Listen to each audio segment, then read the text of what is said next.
भगवान बृहस्पति देव उसकी सदाई रक्षा करते हैं।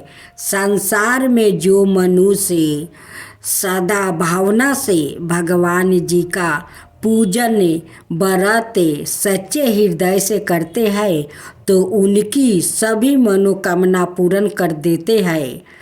जैसी सच्ची भावना से रानी और राजा ने उनकी गाथा का गुणगान किया तो उनकी सभी इच्छाएं बृहस्पति देव जी ने पूर्ण कर दिया था। इसलिए पूर्ण गाथा सुनने के बाद प्रसाद लेकर जाना चाहिए। हृदय से उसका मनन करते हुए जयकारा बोलना चाहिए। बोलो बृहस्पति देव की जय, भगवान विष्णु की जय। बृहस्पति देव की गाथा। प्राचीन काल में एक ब्राह्मण रहता था। वो बहुत निर्धन था। उसके कोई संतान नहीं थी। उसकी पत्नी बहुत मलिनता के साथ रहती थी। वो स्नान ना करती, किसी देवता का पूजन ना करती। इससे ब्राह्मण देवता बड़े दुखी थे। बेचारा बहुत कुछ कहते थे किंतु उसका कुछ परिणाम नहीं निकला। भगवान की कृपा से ब्राह्मण की पत्नी के कन्या रूपी रतन पैदा हुई। कन्या बड़ी होने पर प्रात स्नान करके विष्णु भगवान का जप और बृहस्पतिवार का वो व्रत करने लगी। अपने पूजन पाठ को समाप्त करके विद्यालय जाती तो अपनी मुट्ठी में जौ भर के ले जाती और पाठशाला के मार्ग में डालती जाती। तब यह जौ सौरन के जो जाते लौटते समय उनको बीन कर घर ले जाती थी। एक दिन वो बालिका सूप में उस सोने के जौ को फटक कर साफ कर रही थी कि उसके पिता ने देख लिया और कहा, हे बेटी, सोने के जौ के लिए सोने का सूप होना चाहिए। दूसरा दिन बृहस्पतिवार था। इस कन्या ने व्रत रखा और बृहस्पति देव से प्रार्थना करके कहा, मैंने आपकी पूजा सच्चे मन से की हो तो मेरे लिए सोने का सूप दे दो। बृहस्पति देव ने उसकी प्रार्थना स्वीकार कर लिया। रोजाना की तरह वो कन्या जौ फैलाती हुई जाने लगी। जब लौट कर जौ बीन रही थी तो बृहस्पति देव की कृपा से सोने का सूप मिला। उसे वो घर ले आई और उसमें जौ साफ करने लगी। परंतु उसकी माँ का वही ढंग रह गया। एक दिन की बात है कि वो कन्या सोने के सूप में जौ साफ कर रही थी। उस समय उसका शहर का राजपुत्र वहाँ से होकर निकला। इस कन्या के रूप और कार्य को देखकर मोहित हो गया और अपने घर आकर भोजन और जल त्याग कर उदास होकर लेट गया। राजा को इस बात का पता लगा तो अपने प्रधानमंत्री के साथ उसके पास गया और बोले, हे बेटा, तुम्हें किस बात का कष्ट है? किसी ने अपमान किया है अथवा और कारण हो सो कहो, मैं वही कार्य करूँगा जिससे तुम्हें प्रसन्नता हो। अपने पिता की राजकुमार ने बातें सुनी तो वो बोला, मुझे आपकी कृपा से किसी बात का दुख नहीं है। किसी ने मेरा अपमान नहीं किया है। परंतु मैं उस लड़की से विवाह करना चाहता हूँ जो सोने के सूप में जौ साफ कर रही थी। यह सुनकर राजा आश्चर्य में पड़ गया और बोला, हे बेटा, इस तरह की कन्या का मिलेगी? तुम ही उस लड़की के पता लगाओ, मैं उसके साथ तेरा विवाह अवश्य ही करवा दूंगा। राजकुमार ने उसे लड़की के घर का पता बतलाया। तब मंत्री उस लड़की के घर गया और ब्राह्मण देवता को सभी हाल बतलाया। ब्राह्मण देवता राजकुमार के साथ अपनी कन्या का विवाह करने के लिए तैयार हो गया और विधि विधान के अनुसार ब्राह्मण की कन्या का विवाह राजकुमार के साथ हो गया। कन्या के घर से जाते ही पहले की भांति उस ब्राह्मण देवता के घर में गरीबी का निवास हो गया। अब भोजन के लिए भी अन्न बड़ी मुश्किल से मिलता था। एक दिन दुखी होकर ब्राह्मण देवता अपनी पुत्री के पास गया। बेटी ने पिता की दुखी अवस्था को देखी और अपनी माँ का हाल पूछी।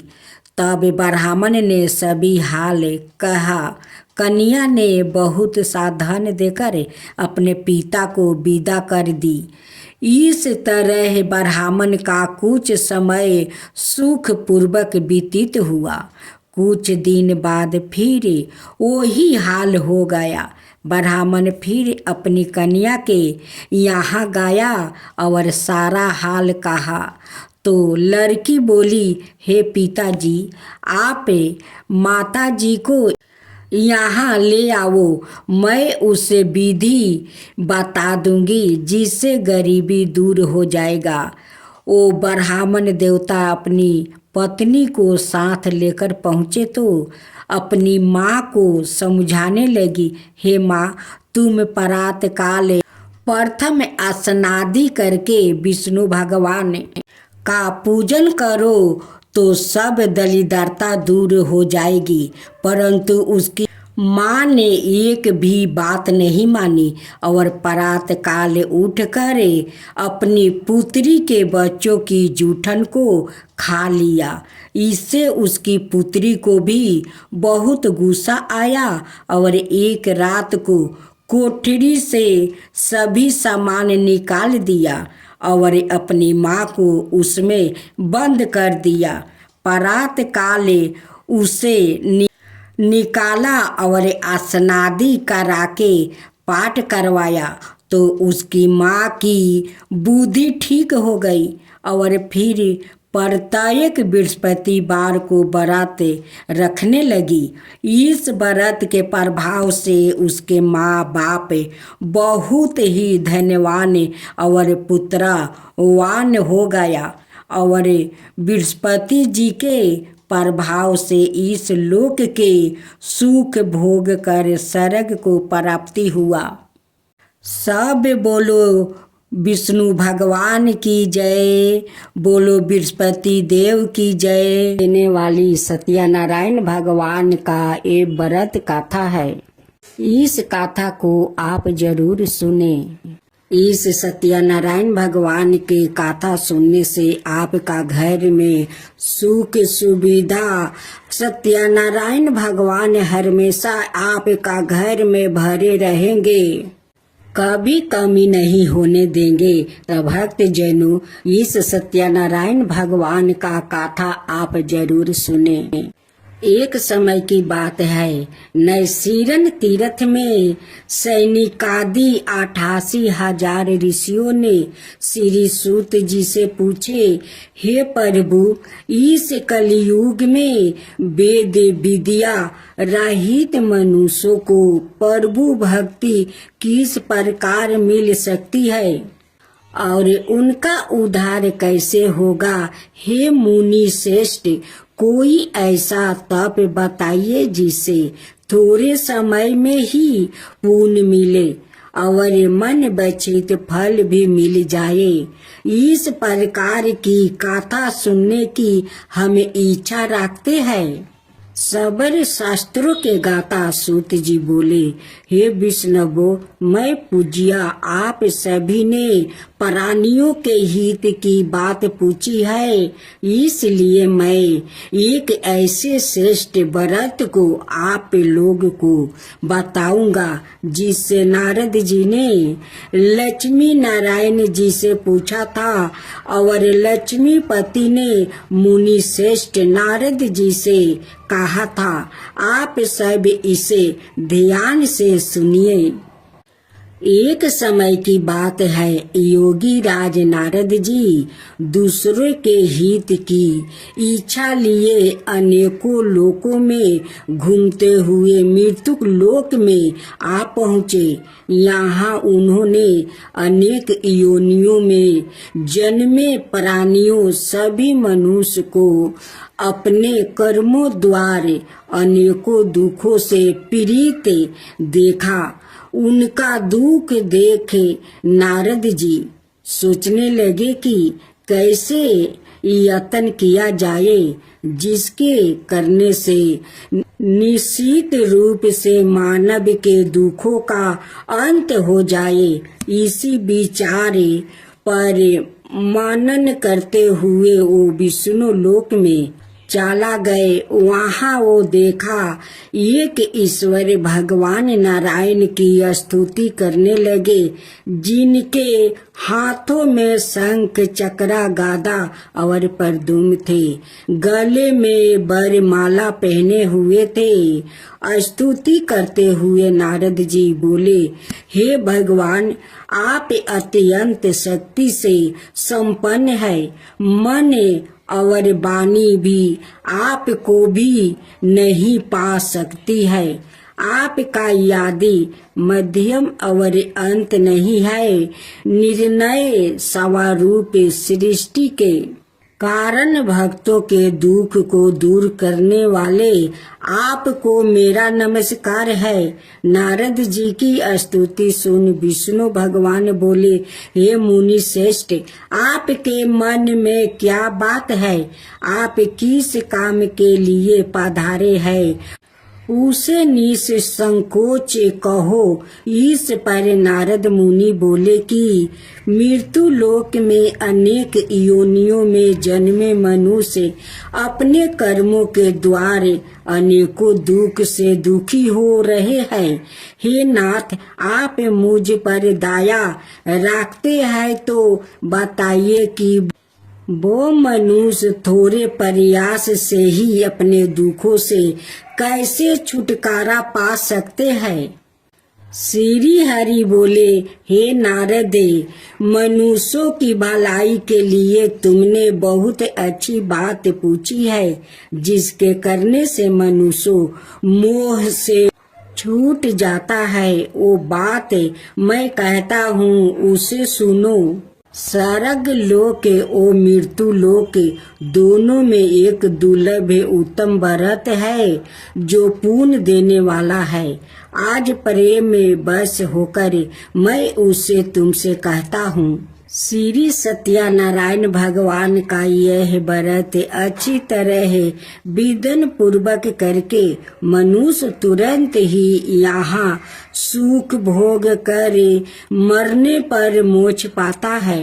श्री हरि के वचन सुन नारद जी बोले कि उस व्रत का फल क्या है और उसका विधान क्या है? यह व्रत किसने किया है?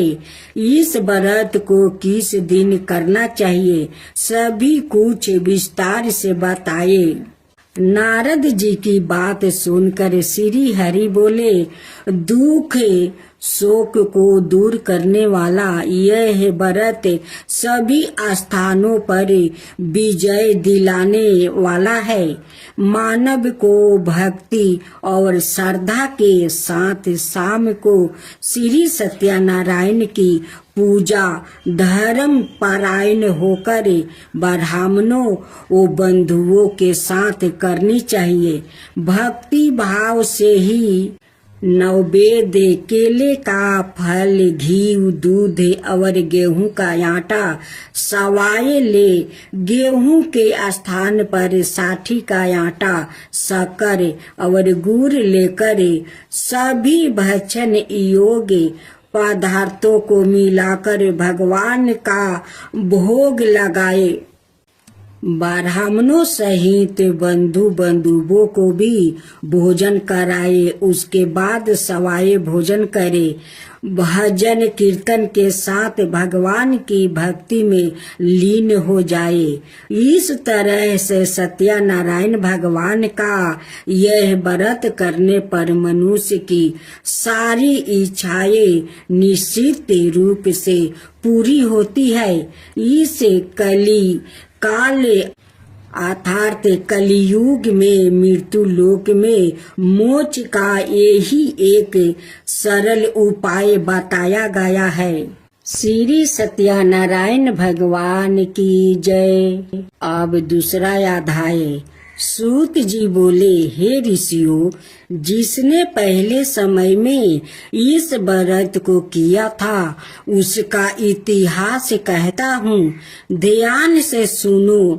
सुंदर काशीपुरी नगरी में एक अत्यंत निर्धन ब्राह्मण रहता था। भूख प्यास से परेशान वो धरती पर घूमता रहता था। ब्राह्मणों से प्रेम करने वाले भगवान ने एक दिन ब्राह्मण का भेष धारण करे उसके पास जाकर पूछा, हे बीरबा, नित दुखी होकर तुम पृथ्वी पर क्यों घूमते हो? दीन ब्राह्मण बोला, मैं निर्धन ब्राह्मण हूँ, भिक्षा के लिए धरती पर घूमता हूँ। हे भगवान, यदि आप इसका कोई उपाय जानते हो तो बताइए। वृद्ध ब्राह्मण कहता है कि सत्यनारायण भगवान मनोवांछित फल देने वाले हैं, इसलिए तुम उनका पूजन करो। इसे करने से मनुष्य सभी दुखों से मुक्त हो जाता है। वृद्ध ब्राह्मण बन कर आया सत्यनारायण भगवान उस निर्धन ब्राह्मण को व्रत का सारा विधान बताकर अंतर्ध्यान हो गया। ब्राह्मण मन ही मन सोचने लगा कि जिस व्रत को वृद्ध ब्राह्मण कहने को कह गया है मैं उसे जरूर करूँगा। यह निश्चित करने के बाद उसे रात में नींद नहीं आई। वो सवेरे उठकर सत्यनारायण भगवान का व्रत का निश्चय कर भिक्षा के लिए चला गया। उस दिन निर्धन ब्राह्मण को भिक्षा में बहुत धन मिला, जिससे उसने बंधुओं के साथ मिलकर श्री सत्यनारायण भगवान का व्रत संपन्न किया। भगवान सत्यनारायण का व्रत संपन्न करने के बाद वो निर्धन ब्राह्मण सभी दुखों से छूट गया और अनेक प्रकार की संपत्तियों से युक्त हो गया। उसी समय से यह ब्राह्मण हर माहे इस व्रत को करने लगा। इस तरह से सत्यनारायण भगवान के व्रत को जो मनुष्य करेगा वो सभी प्रकार के पापों से छूट कर मोक्ष को प्राप्ति करेगा। जो मनुष्य इस व्रत को करेगा वो भी सभी दुखों से मुक्ति हो जाएगा। सूत जी बोले कि इस तरह से नारद जी से नारायण जी का कहा हुआ। श्री सत्यनारायण व्रत को मैंने तुमसे कहा, हे पीरबा, मैं अब और क्या कहूँ? ऋषि बोले, हे मुनिवर, संसार में उस बीरबा से सुनकर और किसने इस व्रत को किया है, हम सब इस बात को सुनना चाहते हैं। इसके लिए हमारे मन में श्रद्धा का भाव है। सूत जी बोले, हे मुनियो, जिस जिसने इस व्रत को किया है वो सब सुनो। एक समय वही बीरबा धन ऐश्वर्य के अनुसार अपने बंधु बंधुओं के साथ इस व्रत को करने को तैयार हुआ है। उसी समय एक लकड़ी बेचने वाला बूढ़ा आदमी आया और लकड़ियां बाहर रख कर अंदर ब्राह्मण के घर में गया। प्यास से दुखी ओ लकड़हारा उनको व्रत करते देख बीरबा को नमस्कार करे पूछने लगा कि आप यह क्या कर रहे हैं और इसे करने से क्या फल मिलेगा, कृपया मुझे भी बताइए। ब्राह्मण ने कहा कि सब मनोकामनाओं को पूरा करने वाला यह सत्यनारायण भगवान का व्रत है। इसकी कृपा से ही मेरे घर में धन धनाए आदि की वृद्धि हुई है। बीरबा से सत्यनारायण व्रत के बारे में जानकर लकड़हारा बहुत प्रसन्न हुआ। चनर मिरित लेकर प्रसाद खाने के बाद वो अपने घर गया। लकड़हारा ने अपने मन में संकल्प किया कि आज लकड़ी बेचने से जो धन मिलेगा उसी से सत्यनारायण भगवान का उत्तम व्रत करूंगा। मन में इस विचार को ले वृद्ध आदमी सिर पर लकड़ियां राखे उस नगर में बेचने गया जहाँ धनी लोग ज्यादा रहते थे। उस नगर में उसे अपनी लकड़ियों का दाम पहले से 4 गुना अधिक मिलता है। वृद्धा प्रसन्नता के साथ दाम लेकर केले, शक्कर, घी, दूध, दही और गेहूं का आटा ले और सत्यनारायण भगवान के व्रत की अनाय सामग्री लेकर अपने घर गया। वहां उसने अपने बंधु बंधुओं को बुलाकर विधि विधान से सत्यनारायण भगवान का पूजा और व्रत किया। इस व्रत के प्रभाव से वो वृद्ध लकड़हारा धन पुत्र आदि से युक्त होकर संसार के समस्त दुख भोग अंत काल में वैकुंठ धाम चला गया। श्री सत्यनारायण भगवान की जय। गौर गणेश जी की जय। सूत जी बोले, हे श्रेष्ठ मुनियों, अब आगे की कथा कहता हूँ। पहले समय में उल्लेख मुख्य नाम का एक बुद्धिमान राजा था। वो सत्य भक्त और जितेंद्रिय था। प्रतिदिन देव स्थानों पर जाता और निर्धनों को धन देकर उनके कष्ट दूर करता था। उसकी पत्नी कमला के सामने मुख वाली और सती साध्वी थी। भरदाशिला नदी के तट पर उन दोनों ने श्री सत्यनारायण भगवान का व्रत किया। उसी समय साधु नाम का एक वेश्या आया। उसके पास व्यापार करने के लिए बहुत सा धन भी था। राजा को व्रत करते देखकर वो विनय के साथ पूछने लगा, हे राजन, भक्ति भाव से पूर्ण होकर आप यह क्या कर रहे हैं? मैं सुनने की इच्छा रखता हूँ, तो आप मुझे बताइए। राजा बोला, हे साधु, अपने बंधु बंधुओं के साथ पुत्रादि की प्राप्ति के लिए एक महान शक्तिमान सत्यनारायण भगवान का व्रत वो पूजन कर रहा हूँ। राजा के वचन सुन साधु आदर से बोला, हे राजन, मुझे इस व्रत का सारा विधान कहिए। आपके कथन अनुसार मैं भी इस व्रत को करूँगा। मेरी भी संतान नहीं है और इस व्रत को करने से निश्चित रूप से मुझे संतान की प्राप्ति होगी। राजा से व्रत का सारा विधान सुन व्यापार से निमृत हो वो अपने घर गया। साधु वेश्या ने अपनी पत्नी को संतान देने वाले इस व्रत का वर्णन कह सुनाया और कहा कि जब मेरी संतान होगी तब मैं इस व्रत को करूँगा। साधु ने इस तरह के वचन अपनी पत्नी लीलावती से कहे।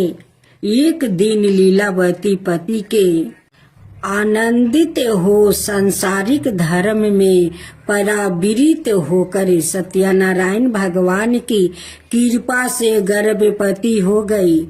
10वें महीने में उसके गर्भ से एक सुंदर कन्या ने जन्म लिया।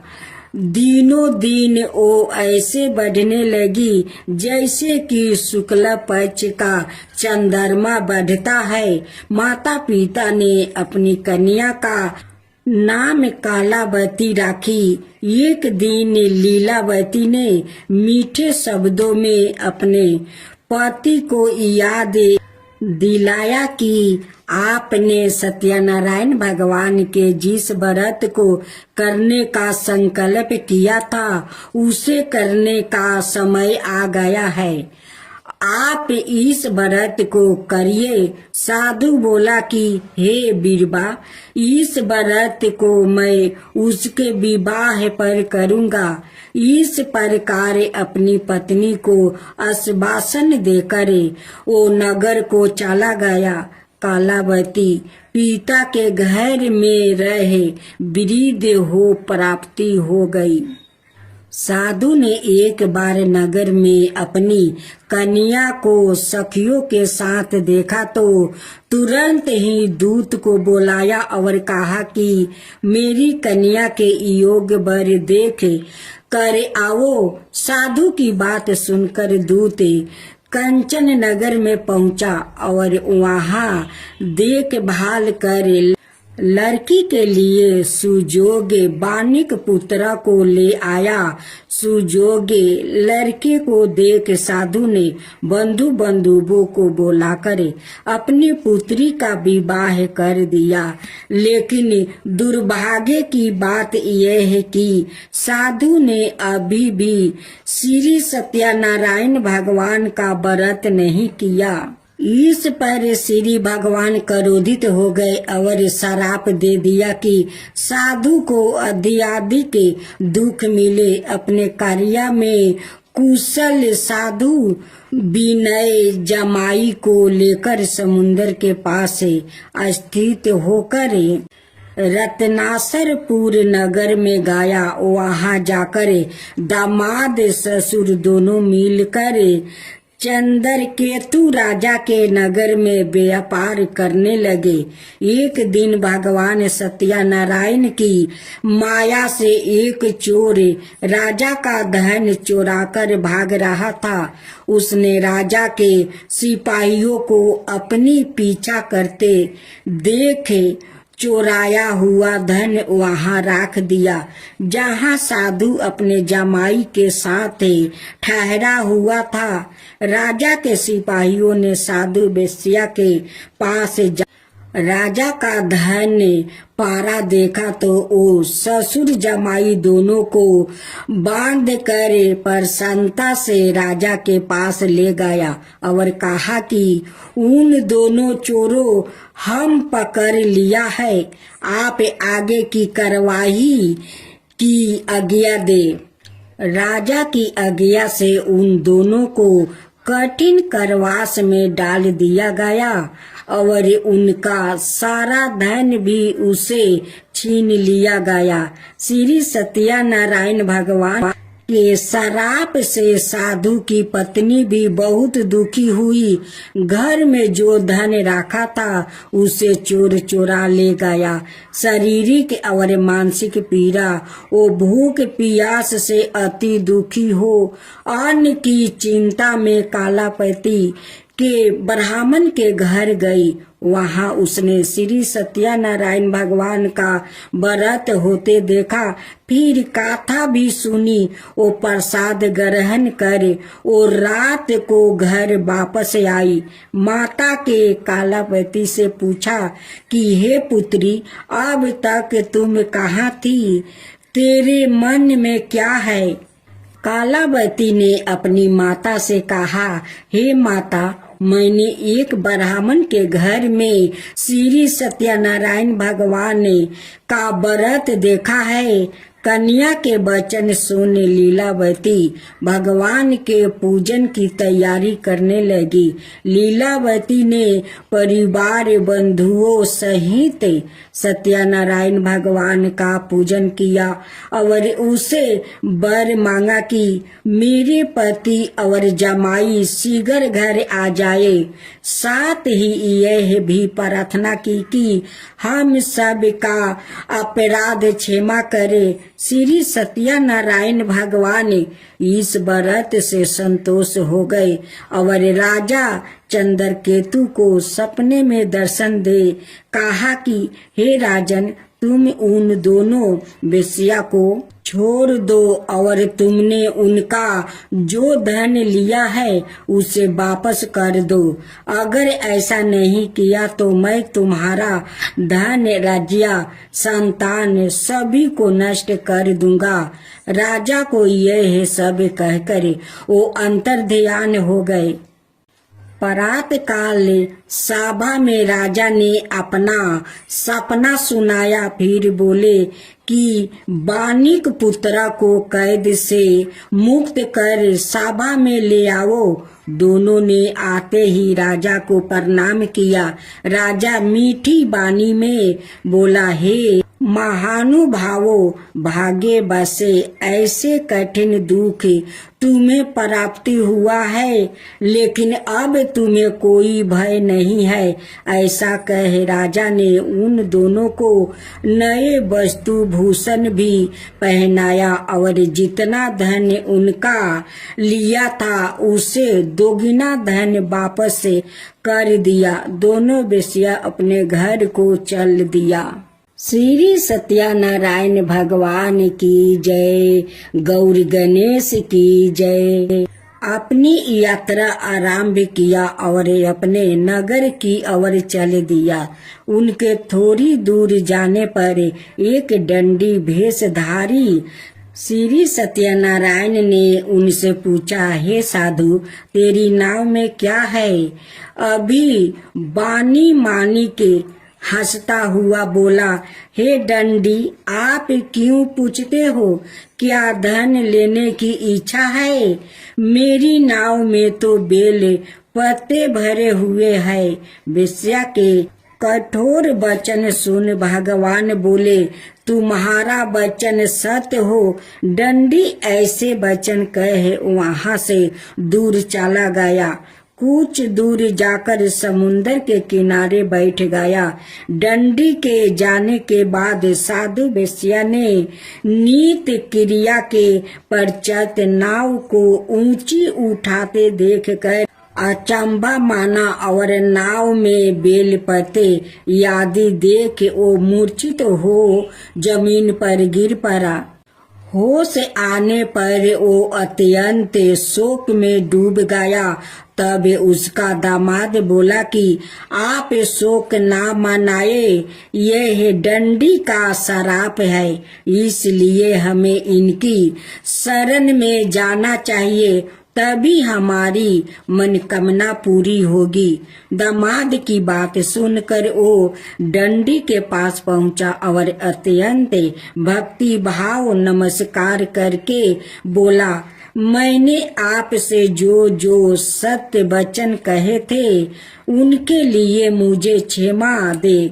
ऐसा कह कर महान शोकातुर हो रोने लगा। तब दंडी भगवान बोले, हे मानिक पुत्रा, मेरी आज्ञा से बार बार तुम्हें दुख प्राप्ति हुआ है। तू मेरी पूजा से मुक्त हुआ। साधु बोला, हे भगवान, आपकी माया से ब्रह्मा आदि देवता भी आपके रूप को नहीं जानते, तब मैं अज्ञानी कैसे जान सकता हूँ। अगर आप प्रसन्न है तो अब मैं समर्थ के अनुसार आपकी पूजा करूँगा। मेरी रक्षा करो और पहले के समान नौका में धन भर दो। साधु वेश्या के भक्ति पूर्वक वचन सुनकर भगवान प्रसन्न हो गए और उसकी इच्छा अनुसार वरदान देकर अंतर्ध्यान हो गए। ससुर जमाई जब नाव पर आया तो नाव धन से भरी हुई थी। फिर वही अपने अन्यायी साथियों के साथ सत्यनारायण भगवान का पूजन कर अपने नगर को चल दिया। जब नगर के नजदीक पहुँचे तो दूत को घर पर खबर करने के लिए भेज दिया। दूत साधु की पत्नी को प्रणाम कर कहता है कि मालिक अपने दामाद सहित नगर के निकट आ गए हैं। दूत की बात सुन साधु की पत्नी लीलावती ने बड़े हर्ष के साथ सत्यनारायण भगवान का पूजन कर अपनी पुत्री कालावती से कहा कि मैं अपने पति के दर्शन को जाती हूँ, तू कार्य पूरा करे, शीघ्र आ जा। माता के ऐसे वचन सुन कालावती जल्दी से प्रसाद छोड़ अपने पति के पास चली गई। प्रसाद की अवज्ञा के कारण श्री सत्यनारायण भगवान रूठ हो गए और नाव सहित उसके पति को पानी में डुबा दिया। कालावती अपने पति को वहां ना पाकर रोती हुई जमीन पर गिर गई। नौका को डूबा हुआ देख ओ कन्या को रोता देख साधु दुखी होकर बोले कि हे प्रभु, मुझसे और मेरे परिवार से जो भूल हुई है उसे क्षमा करे।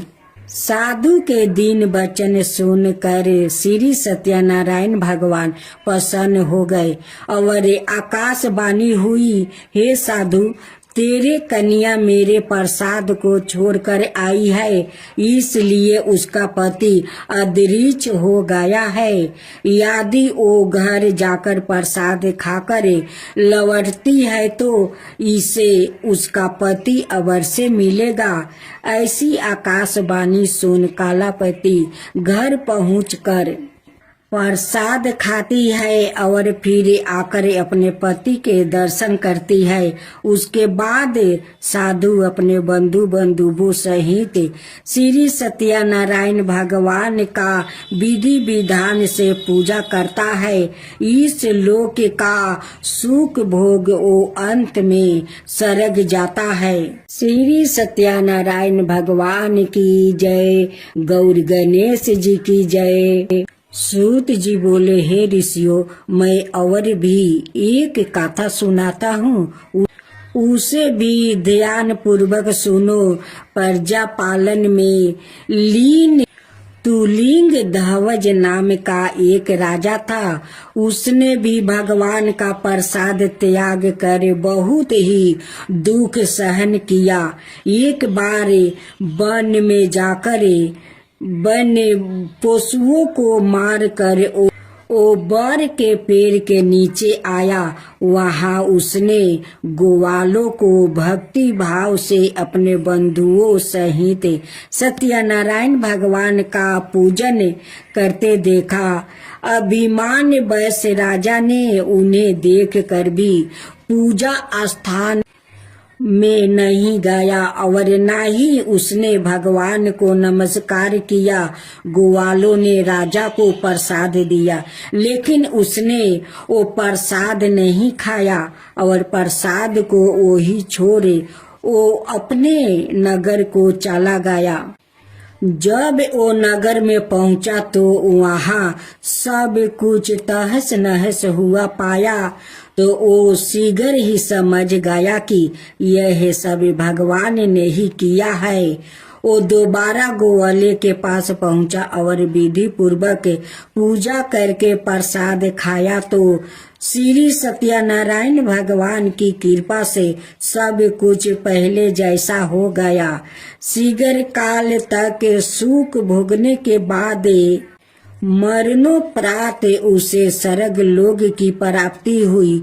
जो मनुष्य परम दुर्लभ इस व्रत को करेगा तो भगवान श्री सत्यनारायण की अनुकंपा से उसे धन धनाई की प्राप्ति होगी। निर्धन धनी हो जाता है और भय मुक्त हो जीवन जीता है। संतानहीन मनुष्य को संतान सुख मिलता है और सारे मनोरथ पूर्ण होने पर मानव अंत काल में वैकुंठ धाम को जाता है। सूत जी बोले, जिन्होंने पहले इस व्रत को किया है, अब उनके दूसरे जन्म की कथा कहता हूँ। वृद्ध सातानंद ब्राह्मण ने सुदामा का जन्म लेकर मोक्ष की प्राप्ति की। लकड़हारा ने अगले जन्म में निषाद बनकर मोक्ष प्राप्ति किया। उल्लेख मुख नाम का राजा दशरथ होकर वैकुंठ को गया। साधु नाम के वेश्या ने मोर धवाजा बनकर अपने पुत्रा को आरे से चीर कर मोक्ष पाया। महाराज तुलंग धवाज ने स्वाभूप होकर भगवान में भक्ति युक्त हो कर्म कर मोक्ष पाया। श्री सत्यनारायण भगवान की जय। गौर गणेश की जय।